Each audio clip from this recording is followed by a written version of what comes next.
ये 4 बातें नोट कर ले, बहुत ये जीवन के लिए अत्यंत लाभदायक है। जब आपका मन आपको परास्त कर रहा है, जला रहा है, वो जलन सिर्फ मन को प्राप्त हो रही, आपको नहीं। आप बिल्कुल दूर हैं, आप दृष्टा हैं, आप साक्षी हैं उसके, आप स्वामी हैं उसके। यदि आप स्वीकृति नहीं देंगे तो आपसे पापाचरण नहीं करा पाएगा। आपको डरना नहीं कि अब मन में काम आ गया, क्रोध आ गया, अब तो मेरी दुर्गति हो जाएगी, बिल्कुल नहीं। ये 4 बातें बहुत जल्दी मन को प्रभु में लगा देंगी। अगर आप पकड़ पावे, ना पकड़ पावे तो भोगे। फिर आपका मन आपको जलाएगा, फिर आप रोएंगे, चिल्लाएंगे, भागेंगे। कहां भाग के जाओगे? जो संसार में फंसे हुए जन है वो तो भाग के यहां आ रहे हैं श्री जी की शरण में। यदि आप अपने मन को संभाल नहीं पाए तो फिर कहां भाग के जाओगे? इन्हीं की शरणागति से तो निर्विकार हुआ जाता है, निश्चिंत हुआ जाता है, निर्भय हुआ जाता है। इनके चरणों को छोड़कर कहां निश्चिंतता होगी, कहां निर्भयता होगी? पहला, बिल्कुल ये जीवन की वो दवा है जिससे आप बिल्कुल ठीक हो जाएंगे यदि ये जीवन में उतार लें तो। हृदय में लिख लो, दिमाग में लिख लो, किसी नोटबुक में लिख लो, जो आप रोज स्वाध्याय करें। पहला, जहां जहां मन जाए, जिस वस्तु व्यक्ति स्थान में, तत्काल अपने प्रिया प्रीतम की भावना कीजिए। ये राधा वल्लभ लाल जी, क्योंकि ये व्यक्ति पहले भी नहीं था, बाद में भी नहीं रहेगा। बीच में जो व्यक्ति दिखाई दे रहा है, ये व्यक्ति नहीं, मेरे प्रभु है। वस्तु नहीं, मेरे प्रभु हैं। ये स्त्री नहीं, ये प्रभु हैं। ये पुरुष नहीं, ये प्रभु है। ये पापी नहीं, ये प्रभु हैं। ये महात्मा नहीं, ये प्रभु हैं। मान लो, सवाल हल हो जाएगा। दूसरा, जहां जहां मन जाए वहां वहां मिथ्यात्व भाव करके, ये सब माया का विलास। राधा वल्लभ श्री हरिवंश, राधा वल्लभ। और मन का एक स्वभाव है, जहां हम परिचय उसका ये जान जाते हैं स्वभाव का, तो हम उससे शासन में ले लेते हैं। लोग परिचय नहीं जानते हैं। जीव ही आप जानेंगे, ये भागाते हुए आ जाएगा। इसको सेकंड में भी कम समय में अधीन किया जा सकता है, और पूरा जन्म लग जाएगा फिर भी अधीन नहीं कर पाओगे। बात को समझिए। ये 1 सेकंड में विश्व ब्रह्मांड में कहीं भी यदि इसका परिचय है, वो तत्काल पहुंच जाएगा। वायु भी इसके समान वेगवान नहीं है मन। अगर अमेरिका गए हैं, आपने वो दृश्य देखा है, कोई एरिया, महल, घर, जो भी 1 सेकंड के कम हिस्से में वो पहुंच जाएगा। ऐसे मन को प्रभु में लगाने के लिए जहां मन जाए, और जाना कि गया, इतना सावधान साधक होना। गया, वो तत्काल आ जाएगा, उसको बुलाना नहीं पड़ेगा, वो तत्काल लग जाएगा। राधा वल्लभ श्री हरिवंश, राधा वल्लभ श्री हरिवंश, राधा वल्लभ। हो सकता है 5 बार न कह पाओ, फिर भाग जाए, फिर उसे लाना है। इसे कहते हैं अभ्यास योग। अभ्यास योग युक्तेन चेतसा नान्यगामिना। एक दिन ऐसा आएगा, नान्यगामिना, ये जाएगा ही नहीं, ये नहीं जाएगा। फिर दिव्य शाश्वत परम पुरुष की प्राप्ति इसी से हो जाएगी। तीसरा, हमारे मन में जो सही स्फुरणाएं हो रहे हैं उसका सपोर्ट जरूरी है। विरोध से ही मन केवल काबू में नहीं होता है, सपोर्ट जरूरी है। अब सपोर्ट शब्द से कितना मन प्रसन्न हो रहा है, हर्षित हो रहा है, उस बात का सपोर्ट जो गुरुवाणी, शास्त्र, संत जनों की वाणी, उसके अनुकूल वो बोल रहा है। चलो आज हम तुम्हारी बात पूर्ण कर देते हैं। वो कहता है मुझे आज मीठा खाने की बहुत इच्छा है। ठीक है, हम श्री जी को भोग पधराते हैं, नाम कीर्तन करते हैं, आचमन कराते हैं, फिर उसको पा लेते हैं। बिल्कुल वो आपको भजन में विरोधी भाव नहीं पैदा करेगा। कहीं कहीं मन को सपोर्ट करना है, वो कहीं कहीं शास्त्र सम्मत गुरु आज्ञा के अंतर्गत। सपोर्ट जरूरी है, जरूरी है। बिल्कुल विश्वास मानिए, ये 4 बातें जो बता रहे हैं ये जीवन की धरोहर है जो आपको दे रहे हैं। चौथी बात, जो शास्त्र विरुद्ध दोष वाली सलाह दे रहा है, बिल्कुल नहीं, बिल्कुल नहीं, बिल्कुल नहीं। जैसे वो जरूरी है सपोर्ट, ऐसे बिल्कुल सपोर्ट नहीं, बिल्कुल सपोर्ट नहीं, बिल्कुल नहीं। अब वो आपको जलाएगा। जैसे सपोर्ट शब्द से हर्षित हो गया, ऐसे बिल्कुल नहीं शब्द से वो शोकित हो जाएगा। अब आपको उदास कर देगा। जब उदास वो होगा तो आप उदास हो जाएंगे, कहीं मन नहीं लगेगा। आपको लगता है अब तो जीवन बेकार हो गया। तो मन लगना ही जीवन है क्या? अरे अभी आप समझे नहीं। सोहम तवैव आश्रितः, मैं प्रियालाल के आश्रित हूं। तो तन वांग मनोभीर, अगर ये नहीं लग पा रहे हैं तो मैं स्वयं प्रियालाल के आश्रित हूं। ये मुझे कैसे भ्रष्ट कर सकता है? तन वांग मनोभीर, शरीर, वाणी और मन, ये हम समर्पित कर रहे हैं। तो शरीर, वाणी, मन, ये तीनों धोखा दे रहे हैं। शरीर बीमार हो गया है, जबान खराब हो गई है, मन गलत चिंतन करा रहा, तो हमारा बाल बांका भी नहीं कर सकता, क्योंकि सोहम तवैव आश्रिता, मैं स्वयं प्रियाजू की शरण में हूं। उपासक देखो जरा, इस पर विचार करो। क्या शरीर को त्याग देने से परम पद मिल जाएगा? दुखों की निवृत्ति हो जाएगी? क्या निर्विकारता आ जाएगी? नहीं। ऐसे शरीर को नष्ट करने वाले को प्रेत योनि मिलती है। प्रेत योनि महाभयानक कष्टदायी, जिसमें वो दरिया के समीप रहते हुए बूंद पानी नहीं पी सकता, केवल वायु भक्षण करके वो जलता रहता है। कितने समय तक इसकी कोई सीमा नहीं है, युग युग बीत सकते हैं। ये मन जिसको तुमने अपना माना, कितनी दुर्गति का रास्ता चयन करा दिया। उपासक मस्ती सीखे। अरे चाहे गृहस्थ हो या विरक्त हो, भगवद आश्रित मस्त रहना सीखो। सदा रहो अलमस्त, नाम की धुन में हो जा मत वाला। निरंतर नाम, क्या फर्क पड़ता है मन सही है या गलत, क्या फर्क पड़ता है? क्यों? क्योंकि मैं स्वयं प्रभु के आश्रित हूं। मैं सच्चिदानंद का सच्चिदानंद अंश हूं। ना मैं कभी दूषित था, न दूषित हूं, न दूषित रहूंगा, और ना सृष्टि में किसी की सामर्थ्य है कि मुझे दूषित कर सके। इंद्रियां दूषित हो सकती हैं, मन दूषित हो सकता है, क्रिया दूषित हो सकती है। अब हम प्रभु के बल से इन इंद्रिय, मन और शरीर के दोषों का नाश करूंगा, ना कि इनके अनुसार चलूंगा। ये उपासक का स्वरूप है। व्यथा इंद्रिय प्रमथन स्वभाव वाली, मनुष्य प्रमथन स्वभाव वाला, इनके मथित होने पर, मनमथ नाम है काम का, वो इनमें बैठ करके ऐसा प्रमथन करता है, ऐसी व्यथा उत्पन्न करता है कि साधक का तदात्म भाव होने के कारण वो असहनीय हो जाता है और वो गलत संकल्प और चेष्टा में उतर जाता है। इसी को सह गया सो महापुरुष। यम ही न व्यथयन्ते ते पुरुषम पुरुषर्षभ। हे पुरुषों में श्रेष्ठ अर्जुन, अर्थात वो पुरुषों में श्रेष्ठ पुरुष है जो प्राप्त व्यथा को सह जाता है। इंद्रिय मन के द्वारा विकारात्मक पीड़ा को बिना किसी से राग द्वेष किए चुपचाप सह गया। ये भगवान की विशेष कृपा उस पर।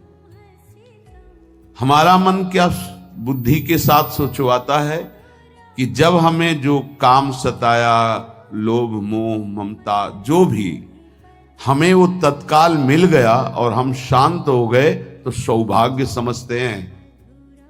दुर्भाग्य है उस उपासक का जो चाहे और उसको प्राप्त हो जाए, दुर्भाग्य है उसका।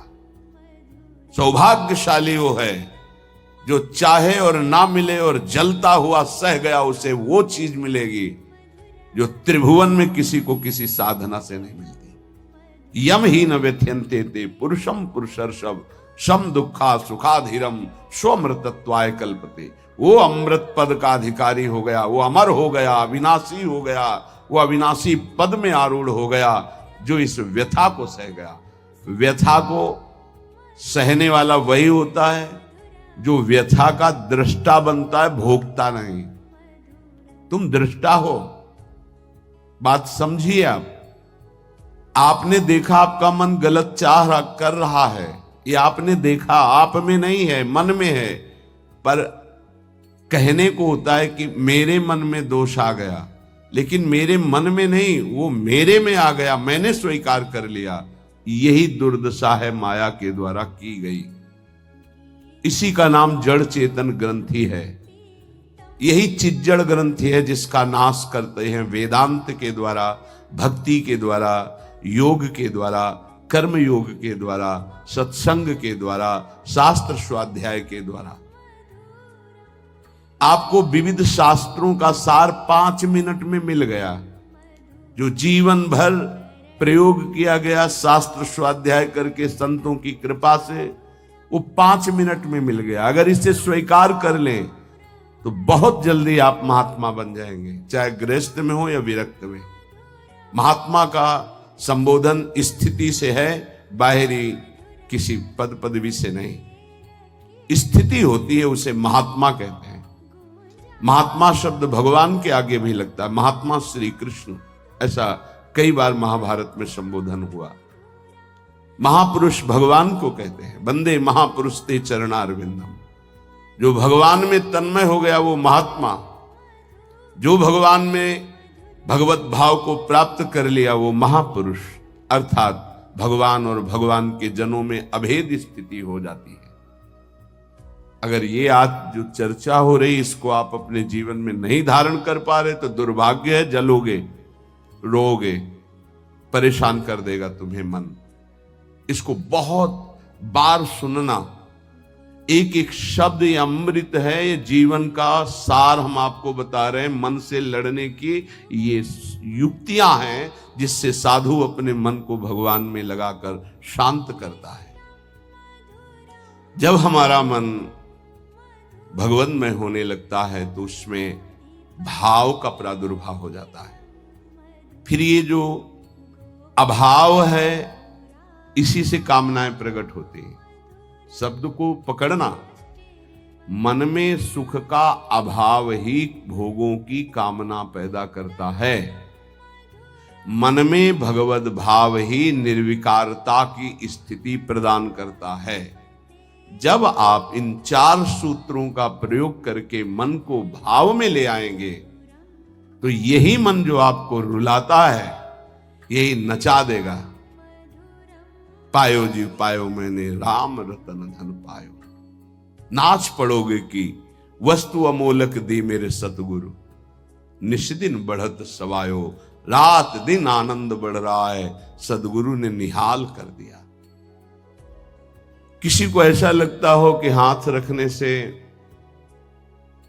ये विकार नष्ट हो जाते हैं, आज तक हमने कहीं शास्त्र में नहीं पाया ऐसा, कई संतों से ऐसा नहीं पाया। सबने उपदेश दे करके, कृपा शक्ति दे करके साधन में लगाया और उसको परिपक्व किया, उपासक को बलवान बनाया। अगर ये आशीर्वाद से होता तो उपदेश ना देकर सबके हाथ माथे पे रख देते, भगवान सबका मंगल करें, सब निर्विकार हो जाएं। कभी ऐसा नहीं हुआ है, ना ऐसा हो सकता है। हम जब संतों के वचन पर श्रद्धा करते हैं और उसको स्वीकार करके आचरण में लाते हैं तो वही आशीर्वाद हो गया कि हमारा पुरुषार्थ सार्थक हो गया। हमारा प्रयत्न गुरुदेव के वचनों के अनुसार, प्रयत्न की शक्ति गुरु कृपा, तो आगे जो भक्ति का रंग वो गुरु कृपा, मोक्ष जो वो गुरु कृपा, भगवत साक्षात्कार गुरु कृपा। पर उसमें हमारी पूरी शक्ति उनकी आज्ञा पालन में लगी है। इसीलिए प्रधान कृपा हमारी हुई। हम प्रधान कृपा अपने ऊपर नहीं करते, और तो सहायक कृपा सब है। भगवान की कृपा मानव देह मिला, सत्संग मिल रहा है। गुरु की कृपा स्वीकार किया, मंत्र दिया, नाम दिया, उपदेश कर रहे हैं। शास्त्र कृपा हमें सुलभ मार्ग, भगवत मार्ग, उससे नाना प्रकार के बचाव पक्ष की बातें, उसमें आसक्त होने की बातें दोनों बताई गई। परमार्थ में कैसे आसक्त हुआ जाता है, परमार्थ में कैसे बचा जाता है, शास्त्र कृपा भी है। अपनी कृपा हम नहीं कर पा रहे। अपनी कृपा, अब हमको इस संसार समुद्र से मुक्त होना है, डूबना नहीं, इसमें पार जाना है। अब मुझे वही करना है जो मेरे गुरुदेव कहते हैं, शास्त्र कहता है। अब इसके विपरीत नहीं, ये अपने ऊपर कृपा हो गई। कोई बिरला समझ पाता है गुरु कृपा को। हमारी सदैव दृष्टि पार्थिव रही है, व्यवहारिक रही है, लौकिकी दृष्टि रही है। इसीलिए हम गुरु की बात में भी लौकिकी, व्यवहार की, स्वार्थपना देखते हैं। नहीं नहीं, ये केवल आपके लिए है। आपको दुलार करना या डांटना, आपको अपना मानना, अधिक प्यार दिखाना, आपके मन को चुराकर प्रभु में लगाना है। उस मन को ऐसे आसक्त किया जाता है, भय दिखाकर, प्रलोभन दिखाकर, दुलार करके, कि आपका मन श्री जी के चरणों में ऐसे समर्पित हो जाए कि आप निहाल हो जाएं, आप सुखी हो जाएं। अंदर की बात यही होती है। कभी सैकड़ों बार देख करके, मिल करके आपको दुलार करना, कभी वर्षों आपकी तरफ बिल्कुल न देखना, न संभाषण करना। क्या समझते हो आप? पहले आपको प्यार करते थे, अब नहीं करते। पहले आपको प्यार का व्यवहार दिखाई देता था, अब तुम्हारे ऊपर वास्तविक प्यार की वर्षा हो रही है, जो ना देखकर, ना बोलकर भी अंदर से चिंतन करते हुए तुम्हारी चित्त वृत्ति को भगवदाकार किया जा रहा है। कहीं तुम पांच भौतिक शरीर में आसक्त ना हो जाओ। अगर पांच भौतिक शरीर में आसक्त हो गए गुरु के, तो शरीर छूटने के बाद तुम्हारे मन में आएगा अब मैं अनाथ हो गया। नहीं, तुम ऐसे बलवान बनो, ऐसे गुरु आसक्त बनो कि तुम्हारे अविनाशी गुरुदेव का परिचय तुम्हें प्राप्त हो जाए। मेरे गुरुदेव प्रियाजू की नित्य सहचरी हैं, वो कैसे मर सकते हैं? वो हमारे भाव में हैं, वो हमारे संग हैं, हमारे आसपास हैं, वो जागृत में हैं, वो स्वप्न में हैं, वो सुषुप्त में हैं। मैं कभी अपने गुरुदेव से एक पल भी अलग नहीं होता। ये स्वरूप है। अध्यात्म को समझिए। कुछ व्यवहारिक साधक ऐसे हैं जो व्यवहार में राग द्वेष करते हैं। गुरुदेव व्यवहारिकी नहीं है, गुरुदेव परमार्थ वस्तु है।